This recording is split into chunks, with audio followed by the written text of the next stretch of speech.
Parang ito yung kwintas na sinusuot ni Kikong. Bakit andito to? Yung itim na kwintas ni Kikong.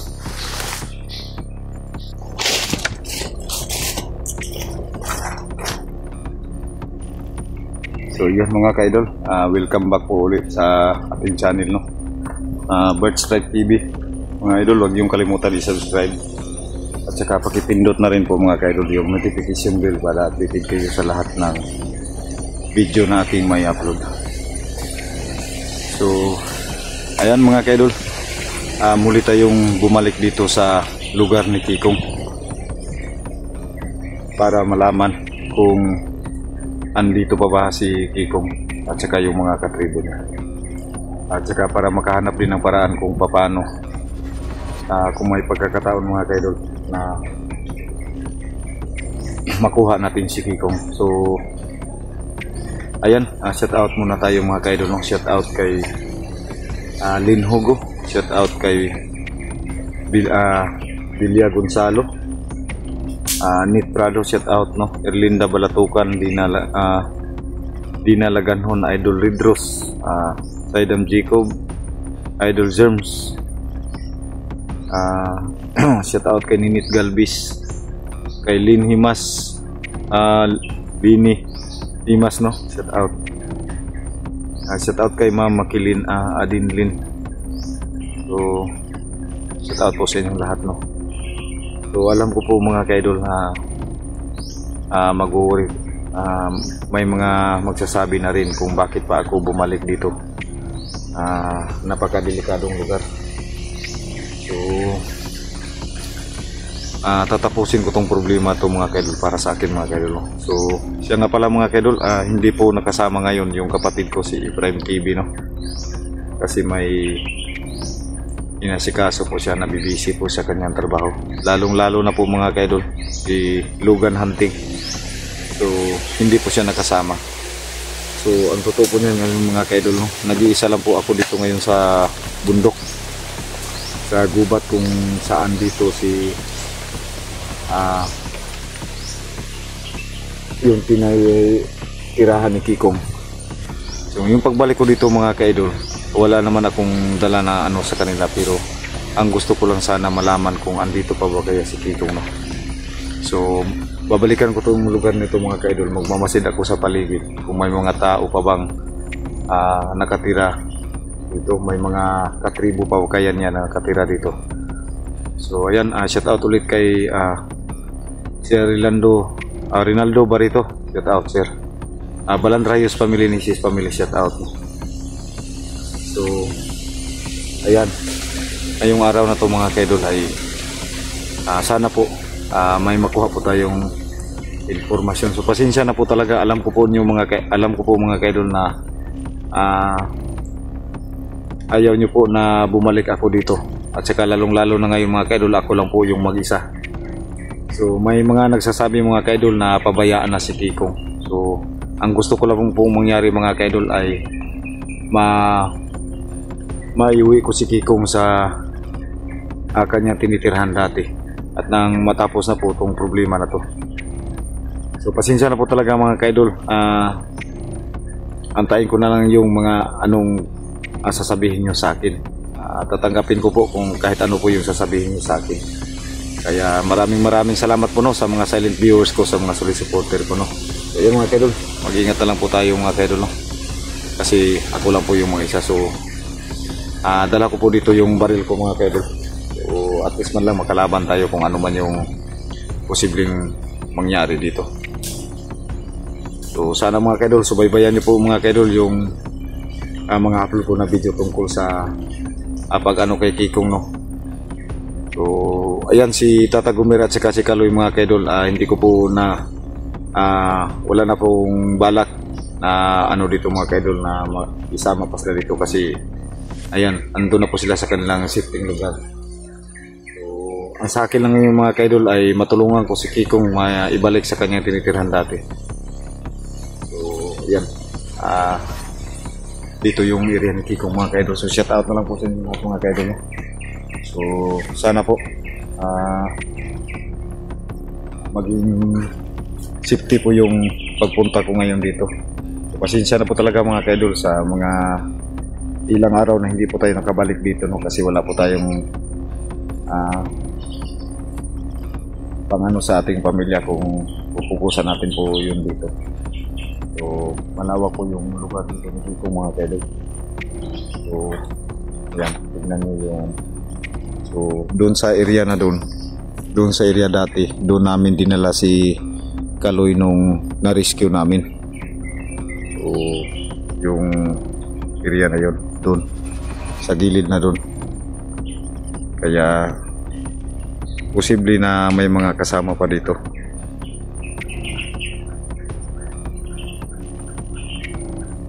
So sana maging secret. Saka dito rin sa kabila, sa bandang likuran ko po, kailangan po nating mag-iingat.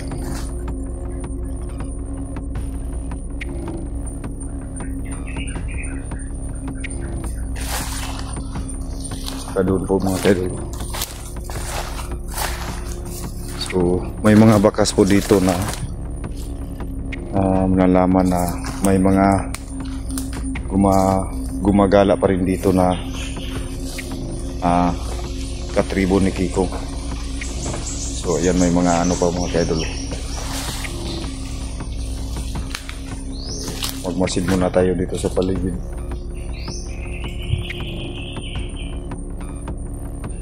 Sobrang nakakano, mahilig kasi sila mga ka-idol sa mga ganitong sitwasyon na lugar. So kailangan nating mag-iingat dito.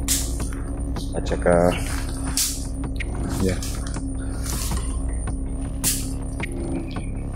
So yan ang mga ka-idol. Nung dati naming pagpasok dito, nung huli naming pasok dito, nakakaano po sa lugar na to mga ka-idol, kasi umpisa pa lang ng pagpasok mo dito, parang walang tao.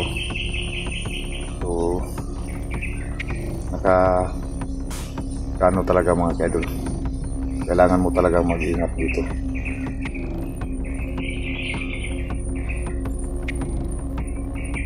So ayan.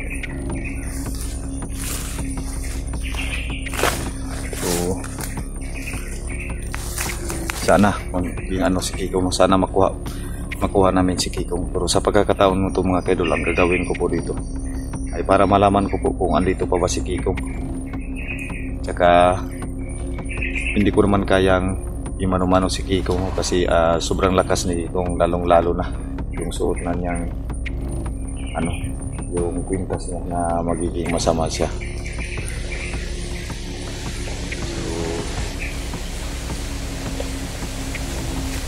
Kailangan natin magmasid sa paligid ng mga idol. So ayan, wala talagang tao.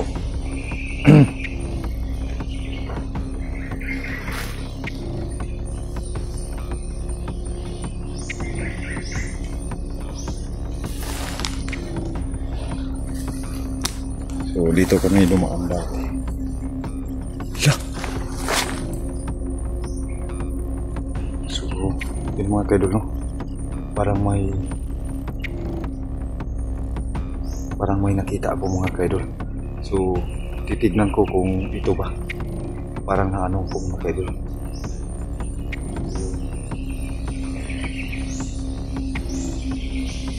Yan, tingnan nyo mga ka-idol. Isang ano mga ka-idol, no? Bakit andito to? Tingnan nyo mga ka-idol. Yan, no? Ayan, kung natatandaan nyo yan.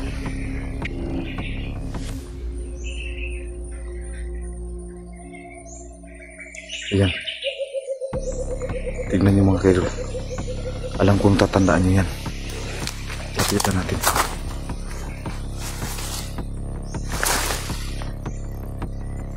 Ayan mga ka-idol. Parang ito yung kwintas na sinusuot ni Kikong. Bakit andito to? Yung itim na kwintas ni Kikong.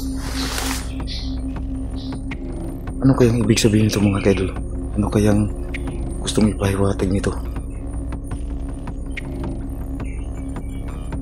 Ayan. Parang natandaan ito. Ito talagang ano ni Kikong. Yung pintas ni Kikong. Ba't andito to?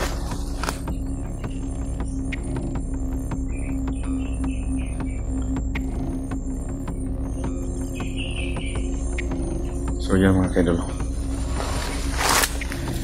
Yan, tignan nyo mabuti. Ang kwintas ni Kikong. Kukunin ko ito mga kaidol.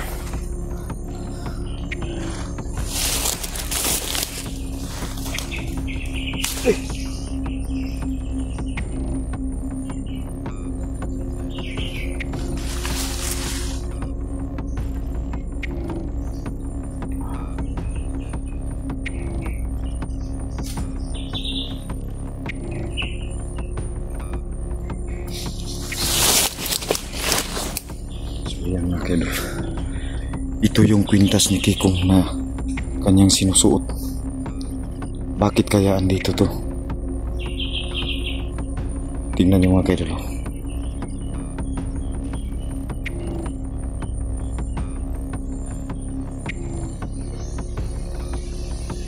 Ayan.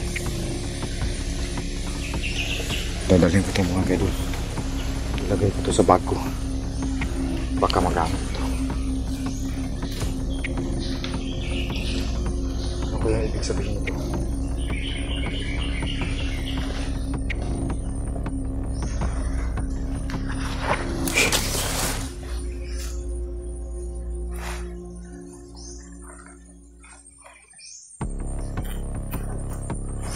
Ito mga kaidol. Dadalhin ko to.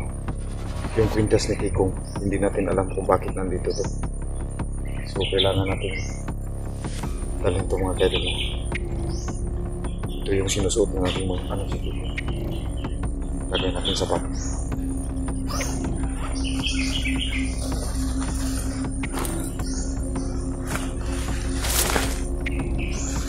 Yan mga kaidol. May mga bakas dito. Bago pa. Ayan. Bago pa mga kaidol. Tignan mo. Ito talaga ang patunay na may mga dumadaan pa dito. Yan, doon namin tinago. Nung kinuha namin si Kaloy. Doon kami nagtago.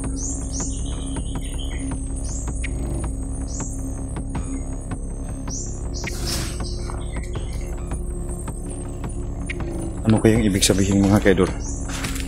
Kasi andito yung ano ni Kikong. Yung kwintas ni Kikong.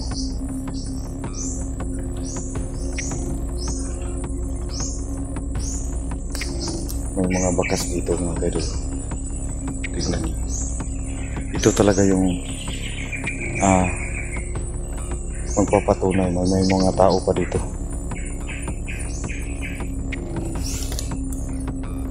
Titignan natin sa mga ibabaw ng kahoy, baka may ano din sa ibabaw, taas no. So papasok tayo doon mga kaidol. At least malaman natin.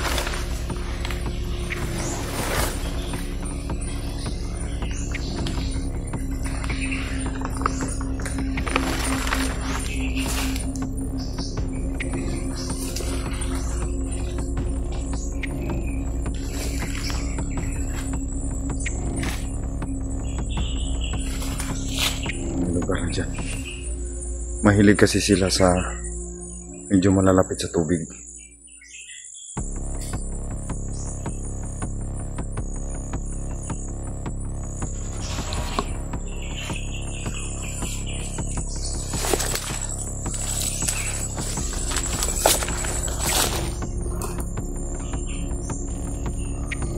So ulitin ko sa inyo mga kaidol, no? Bakit nakita ko yung ano yung kwintas ni Kikong dito mga kaidol. So iniwan. So hindi ko alam kung anong ibig sabihin nito mga kaidol, bakit iniwan. Ito yung kwintas na sinusuot ni Kikong. So ano kayang ibig sabihin nito? Ba't iniwan ni Kikong? Ang katanungan dito, bakit iniwan ni Kikong? Sana mga kaidol no, hindi ito magdudulot ng kasamaan sa akin mga kaidol no. At wala naman akong balak na suotin tong agimat ni Kikong.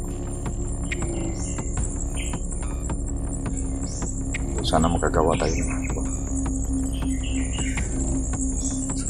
ayan mga kaidol. Ay, nakita tayo mga kaidol tao.